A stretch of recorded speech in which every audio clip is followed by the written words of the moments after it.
So to continue on, so just recapping with the self is so powerful. Life will always find a way to come in and distract us, to distract our attention. It's almost like a spaceship that has like a way to just fluctuate the amount of pressure that's in the spaceship. So if this infinite soul or infinite being once in the spaceship is producing some kind of sense of truth, originality to its source, then the spaceship itself is only constructed to hold that source. The world that we're living in works in a very, very similar way, where the essence of our nature isn't corresponding with the surroundings of our environment unless we manifest to this higher place. It's not even manifesting unless we bring a sense of originality into play. And that's why, hence, people say life is a game, because if we're not playing the game, we're being ruled by the game. As the spaceship, we are not the spaceship, and we don't want to just be held in space with the artificial walls just penetrating and manipulating our point of attention all the time.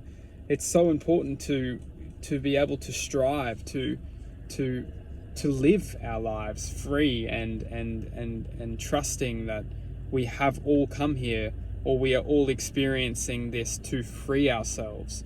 You know, this world is a beautiful, loving, joyful place, and it's our birthright to experience that.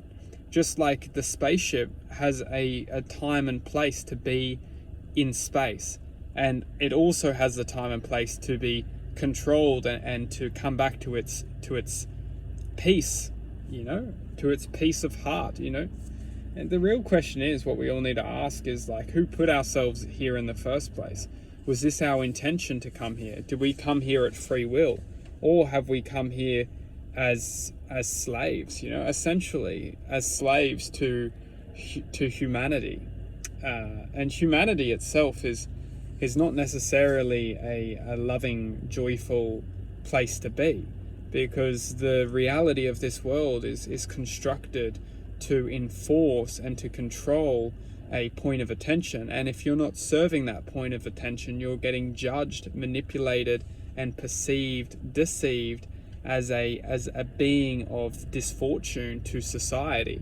So the expression of love, joy, happiness in modern reality is actually tortured, because the world that we are promoting is a self-obsessed, self-disclosed being, which is only designed to inflict pain on others. So the reality which we're living in is only going to bring a choice, and the choice is whether we keep following the programmed agenda of the mind. And the mind isn't necessarily a negative thing, but the brain waves, or the concept of the reality which we're living in, is definitely perceived through the mind, and whether we have control of the mind is the fortune or the disfortune to some extent. Are we striving to control the mind, therefore we can access the true heart's expression, or are we being ignorant to the true heart's expression and only being ruled by the mind? There's some deep questions we can all ask.